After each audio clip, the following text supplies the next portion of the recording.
ક્યારે વિચાર્યું છે કે આપણા ફોન કે કમ્પ્યુટરની અંદરની પેલી નાનકડી ચિપ આટલી બધી ગણતરીઓ ફટાફટ કેવી રીતે કરી લેતી હશે? વેલ, આજે આપણે એ જ રહસ્ય પરથી પડદો ઉઠાવવાના છીએ. ચાલો ને એકદમ શરૂઆતથી શરૂ કરીએ અને જોઈએ કે એક સિમ્પલ ચિપને 5x6 જેવી સાદી ગણતરી કરતા કેવી રીતે શીખવાડી શકાય. તો સૌથી મોટો સવાલ એ જ છે કે સિલિકોનના આ નાના ટુકડાને એટલે કે એક ચિપને ગણિત શીખવાડી કેવી રીતે શકાય? જુઓ, આ કોઈ જાદુ નથી. આ બધો ખેલ તો છે બસ સ્ટેપ બાય સ્ટેપ સૂચનાઓનો. ચાલો આ ચિપની શીખવાની આખી જર્નીને એકદમ નજીકથી જોઈએ. આપણે એકદમ સિમ્પલ પડકારથી શરૂઆત કરીશું. 5x6. હવે જવાબ તો બધાને ખબર જ છે, બરાબર ને? પણ અસલી મજા એ જોવાની છે કે ચિપ પોતે આ જવાબ સુધી પહોંચે કેવી રીતે છે. આ એક નાનકડા ઉદાહરણથી આખી પ્રોસેસ સમજાઈ જશે. તો આ કામ કરવા માટે છે ને આપણને 3 મુખ્ય વસ્તુઓ જોઈશે, જેને આપણે આપણી ભાષામાં કહી શકીએ એક મગજ, એક સ્ક્રીન અને એક વર્કબેન્ચ, એટલે કે કામ કરવાની જગ્યા. ચાલો આ ત્રણે સાથે ઓળખાણ કરી લઈએ. ઓકે, તો સૌથી પહેલું છે માઇક્રો કંટ્રોલર. આ છે ને એકદમ નાનું એવું કમ્પ્યુટર છે જે એક જ ચિપમાં ફિટ થઈ જાય. આપણે જે મોડલ વાપરી રહ્યા છે એ છે 8051 અને આ જ છે આપણા આખા ઓપરેશનનું મગજ. હવે મગજ તો છે, પણ એ વાત કેવી રીતે કરશે? એના માટે છે આઈઓ પોર્ટ. આ એનો રસ્તો છે બહારની દુનિયા સાથે કમ્યુનિકેટ કરવાનો. આપણા કેસમાં પોર્ટ 2 એની સ્ક્રીન બનશે જ્યાં એ આપણને જવાબ બતાવશે. અને છેલ્લે ત્રીજી વસ્તુ છે કિલ મ્યુવિઝન સોફ્ટવેર. આ છે આપણી કામ કરવાની જગ્યા, આપણું વર્કબેન્ચ. અહીંયા જ આપણે ચિપ માટે બધી સૂચનાઓ એટલે કે કોડ લખીશું. અને હા, એ બરાબર કામ કરે છે કે નહીં એ પણ અહીં ચેક કરીશું. ચાલો હવે આવે છે સૌથી ઇન્ટરેસ્ટિંગ પાર્ટ, કોડિંગ. આને છે ને બિલકુલ એક રસોઈની રેસિપી જેવું સમજો. જેમ રેસિપીમાં લખ્યો હોય એમ જ વાનગી બને. બસ એ જ રીતે આપણો કોડ ચિપને કહેશે કે ગુણાકાર કેવી રીતે કરવાનો છે. તો આ રહી આપણી આખી રેસિપી. આ એમ્બેડેડ સી ભાષામાં લખાયેલો કોડ છે. હવે આ જોઈને ગભરાવાની જરાય જરૂર નથી. આપણે આને એકદમ સરળ રીતે લાઇન બાય લાઇન સમજવાના છીએ. પણ પહેલાં જસ્ટ એક નજર કરી લઈએ કે આખો પ્રોગ્રામ દેખાય છે કેવો. શરૂઆત એકદમ સિમ્પલ છે. આ લાઇનોથી આપણે બસ ચિપને કહીએ છીએ કે ભાઈ તારી મેમરીમાં 2 ખાના બનાવી દે. પહેલાનું નામ આપ num1 અને એમાં 5 મૂકી દે, અને બીજાનું નામ num2 એમાં 6 મૂકી દે. બસ આટલું જ. પછી આવે છે આ લાઈન p2 = 0x00. આનો મતલબ છે કે આપણી જે સ્ક્રીન છે ને એટલે કે પોર્ટ 2 એને એકદમ સાફ કરી નાખો, 0 કરી દો.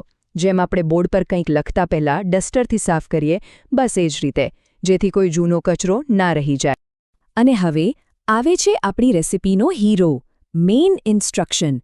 આ લાઇન સીધું ચિપને કહે છે પહેલાં જે num1 અને num2 વાળા ખાના હતા ને એમાંથી વેલ્યુ ઉઠાવો, એમનો ગુણાકાર કરો અને જે પણ જવાબ આવે એને પ્રોડક્ટ નામના એક નવા ખાનામાં સ્ટોર કરી દો. બસ આ જ છે એ જગ્યા જ્યાં અસલી ગણતરી થાય છે. અને છેલ્લે આ આખરી સૂચના. આ લાઇન કહે છે કે પ્રોડક્ટવાળા ખાનામાં જે જવાબ પડ્યો છે ને એને હવે આપણી સ્ક્રીન એટલે કે પોર્ટ 2 પર બતાવી દો. અને આપણું કામ અહીં પૂરું. ઓકે, તો રેસિપી તો તૈયાર થઈ ગઈ. હવે ટેસ્ટિંગનો ટાઈમ છે. ચાલો જોઈએ કે આપણી ચિપ આ રેસિપીને બરાબર ફોલો કરે છે કે નહીં. આ કોડને રન કરીએ અને જોઈએ કે શું થાય છે. આ સોફ્ટવેરમાં કોડ ચલાવવાના 4 સિમ્પલ સ્ટેપ્સ છે.